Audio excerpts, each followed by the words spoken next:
Isang mapagpalang gabi po sa bawat isa sa atin, mga kapatid at mga kaibigan, na patuloy na nakikinig, nagbabasa at nag-aaral ng salita ng Diyos. Lagi po nating tandaan na sinabi ng ating Panginoong Hesus, bagkus na lalong mapapalad ang nangakikinig ng salita ng Diyos at ito'y ginaganap. Santiago Kabanata 1, talatang 22, datapwat maging tagatupad kayo ng salita at huwag tagapakinig lamang. Sa oras nito, ating pong pag-aaralan ang topic na pinamagatang ang kalagahan ng banal na kasulatan sa buhay ng isang tao. Mga katanungan, ano ang Biblia? Pangalawa, bakit kailangan umahalaga itong pag-aralan? Aralin natin ang unang katanungan. Ano ang Biblia? The Bible is called the Word of God. It is written by the holy men of God who were guided by the Holy Spirit as they penned God's Word. At ang Biblia ay komunikasyon upang ikipag-usap ng Diyos sa tao. Sa banal na kasulatan, malalaman at maunawaan ng tao kung gaano kaganda ang plano ng Diyos para sa kanyang mga minamahal na nilikha. Ang banal na kasulatan din ay moral superiority. Napakainam na ito ang maging batayan o standard ng isang tao pagdating sa usaping moral o mabuting kasalan.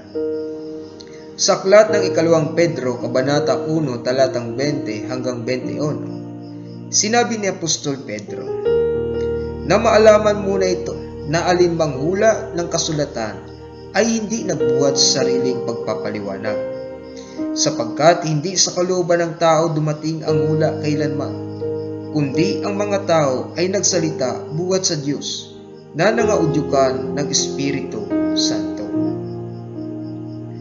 Sapagkat nalalaman ko ang mga pag-iisip na aking iniisip sa inyo, sabi ng Panginoon, mga pag-iisip tungkol sa kapayapaan at hindi tungkol sa kasamaan, upang bigyan kayo ng pag-asa sa inyong huling wakas. At mula sa pagkasanggol ay iyong nalalaman ang mga banal na kasulatan na makapagpadunong sa iyo sa ikaliligtas sa pamagitan ng pananampalataya kay Kristo Jesus.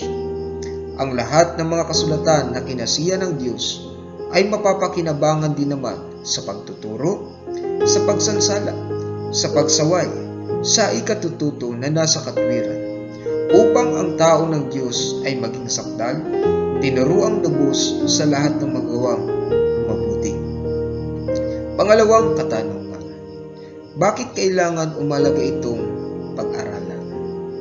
Ang pinakaunang reason o dahilan kung bakit mahalaga itong pag-aralan, dahil dito nagmumula ang hindi masukat, hindi maarok na pagpapala na ating matatanggap sa ating mga buhay galing sa kataas-taasang Diyos na buhay.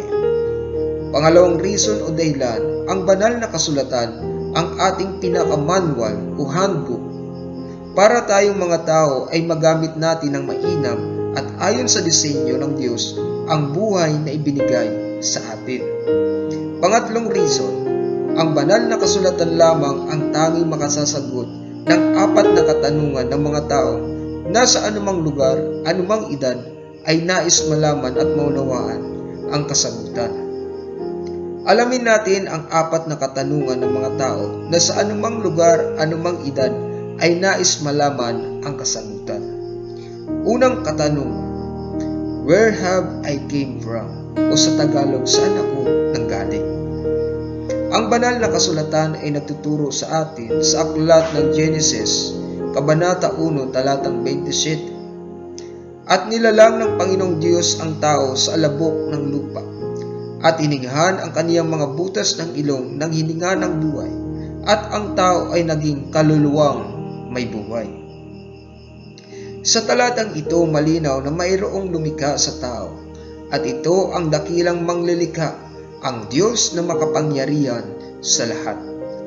Maging ang ating buhay ay nanggaling sa Diyos, ang sabi ng banal na kasulatan, at ininghan ang kanyang mga butas ng ilong ng hininga ng buhay.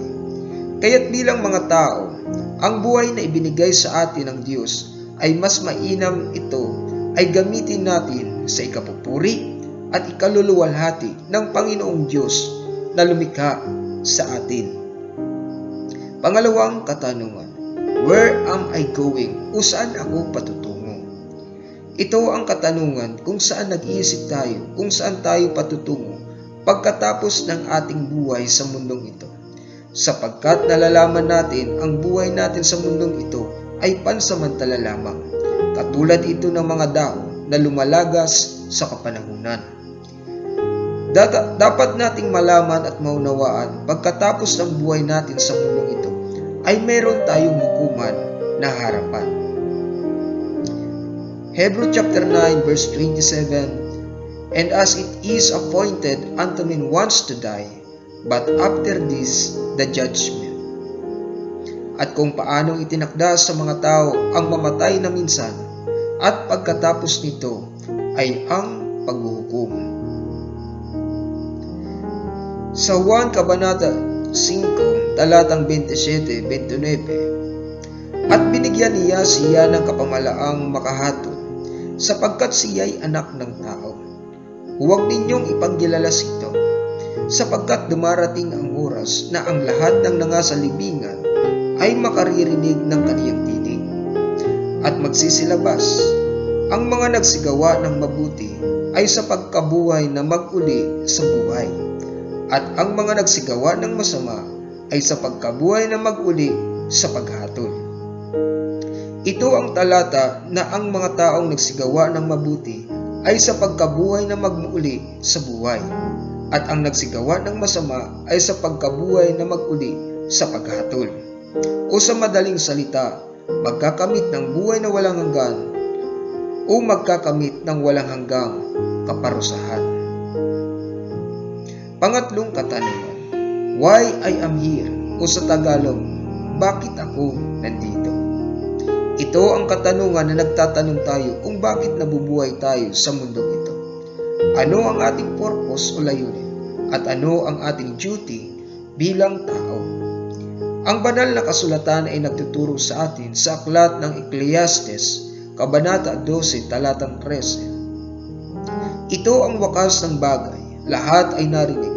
Ikaw ay matakot sa Diyos at sundin mo ang kanyang mga utos, sapagkat ito ang buong katungkulan ng tao. Ito ang sinabi ni Haring Solomon na ang duty o katungkulan ng tao ay una ang magkaroon ng takot sa Diyos, na ibig sabihin magkaroon ng totoong paggalang o respeto. At pangalawa ay sundin o ganapin ang kaniyang mga utos. Utos na kung saan ay sa kabubuti natin, sa ikabubuti ng kapwa natin, at sa ikaluluwalhati ng Diyos. Pang-apat na katanungan, how can I know the truth?